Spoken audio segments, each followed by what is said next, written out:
Hey guys, and welcome back to another video. So before we start the video guys, do check out my Instagram. It's Matthew_JKB and my brother Sebastian_JWB. Drop us a follow and send us a DM. Would love to get chatting to you guys over there on Instagram a little bit more.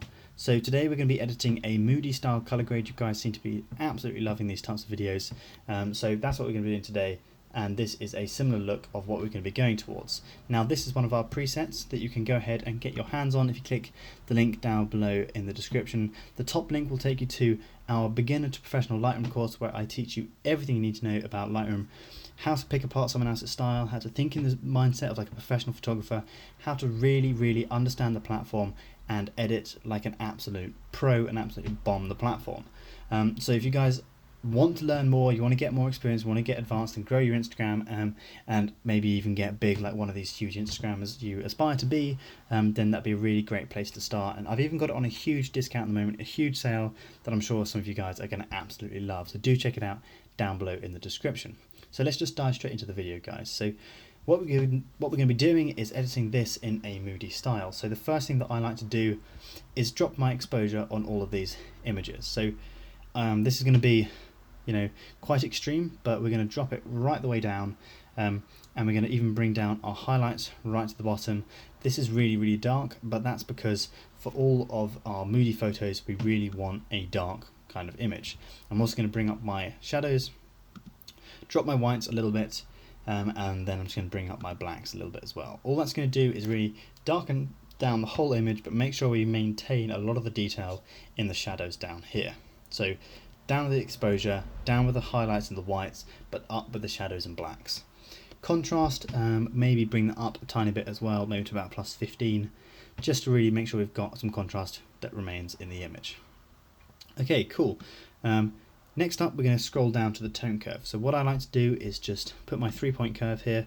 If you are interested to learn more about the tone curve, I teach all about it in the course that you can find down below. But what we're going to do, okay, cool. So that's that. Now we're going to scroll down to the HSL sliders, the hue, saturation and luminance. So what this is going to do is really give us control on selective colors, being able to control their hue, their saturation and their luminance. So pretty self-explanatory. But what we're going to do is we're going to essentially start with desaturating most of the image. So just to start with, I'm going to actually take down our global vibrancy maybe down to about -20, and then bring up our saturation to about 10. So this is kind of counterintuitive. Let's just go for -30 there. That doesn't seem desaturated enough, but it's the vibrancy and saturation are subtly different, and this is just kind of personal preference up here. But essentially we're just desaturating the image. Okay, so HSL sliders. So first off, I like to work with my hues. So what I'll do is I'll leave pretty much everything as is, apart from the greens and maybe the yellows. So I'll bring up my greens to the right, and as well I'll bring up my yellows. So what this does is you can really see how this affects the color green down here. It brings the green more towards this vibrant bluey green, as opposed to a burnt brown green, as you can see if I bring the yellows down to the left. So this really plays into it once I start adjusting saturation and the luminance to bring in a really nice moody feel. So get your saturation on your brighten up, and pop from the image, and then drag my slider across, hold down the Alt key so you can see the color you'll be applying to the image. But essentially what I'm going for is a dark blue to apply to my shadows. So around 230 is a nice blue to apply. As well, I'm going to do a similar thing. I'm going to apply a blue to the highlights. So hold down the Alt key and maybe go for like one of these ice blues. Around 190 also works quite well. All that does is really cool down the image and essentially make the image moody, which is the kind of the look we're going for here. Have forgotten to bring down saturation of the blues a little bit as well. Let's just brighten up my screen so I can really see what I'm doing. Cool, so we're getting there. It's looking a lot more moody. Let's do a quick before and after. You can see we're already making the image look as if it was taken on a stormy day. Now if I was to do this photo properly, I would take it into Photoshop after all this edit and remove all these people walking down here, because I think it really takes away from the image. So what I also like to do is put in a little bit of sharpening to the image. It's up to you as well. People come down and you can add some grain to the image, just really add some grit difference. Now finally the blue, green and red prime effects. So essentially what I would suggest you guys do is literally just, which is something that's quite useful, especially when you're trying to direct them towards, you know, follow the route of this leading line, for example. You can selectively brush that in. It makes a lot of difference. Okay, so I am going to come up, and I think I'm just going to try taking the luminance of the blue sky right the way down, just because it's really distracting my eyes from the top of the image, and it's really kind of just getting in the way a little bit. So I think what I would do actually if I was going to do this whole image is, because the sky is really not how I'm liking it, I'd put it to a 4:5 ratio and cut off the sky here. And there we go. Okay, immediately that looks a whole lot better for me. It really was not working how it was. So what I'd do now is I'd get a graduated filter, that's up here. I'd drag this across the sky in the direction where like there's most shadow anyway, which is up here. I would put my exposure right the way down to the left, really darken that off. Then have a play around with my dehaze to see how I can play around with the image and affect the feel of it. So bringing it up is really going to blacken out the whole image. Okay, so let's try that and see what that looks like. Come up to the top, grab my brush tool, and now what we're going to do is we're going to selectively brush in some highlights into the entire image, just to brighten up selective areas that we want the viewer's attention to go to. So I like the rim of light that's coming down here onto the ridge of grass, so we're going to brighten up a tiny bit. Make sure your density and flow is up enough that you can actually be affecting the image. I'm also going to do it on the rim of the bushes around here, because I really like how that's just popping out from the entire image, and kind of directing my attention towards the leading line that's coming down here.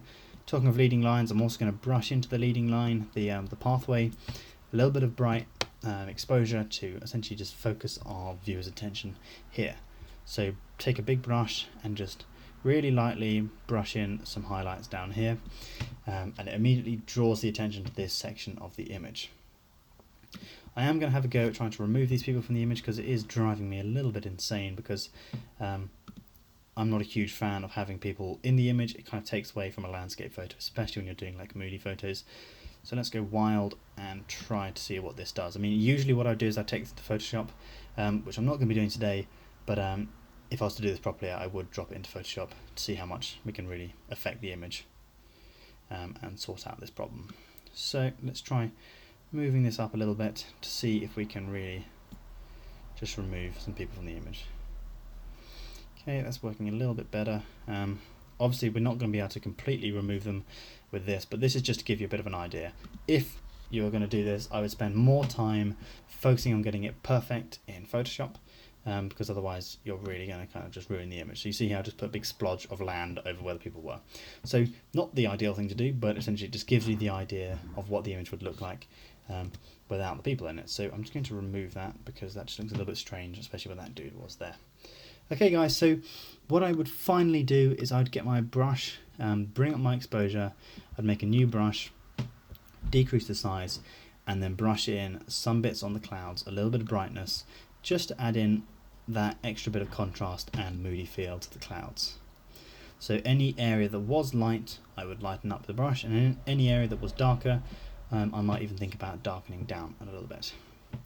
Okay guys, so I'm just going to click done there. This is the final edit, pretty much done. Let's put that in full screen so you guys can have a little bit of a look. So not my favourite Moody color grade, I will be 100% honest with you guys, but the basic principles are there. Essentially what you want to do is you want to decrease your exposure, your highlights and your whites, bring those down, bring up your shadows and your blacks to maintain some information and depth in the shadows there. Have a play around with your saturation, but mainly bring that down. Personal preference, I like to bring my greens more towards this marine, like deep blue green, and then if you want you can add in some grain to the image. Personally I don't like grain in my images, but it depends what works with your Instagram feed. Okay guys, so that is the end of the video. I'm sure some of you enjoyed it, and hopefully you learnt a little bit from the video at least. Thanks for watching guys. Do go ahead and follow us on Instagram, and of course if you are interested, do go ahead and check out the link down below in the description. It would really help support the channel. So thank you so much for watching guys. I'll see you guys in the next video.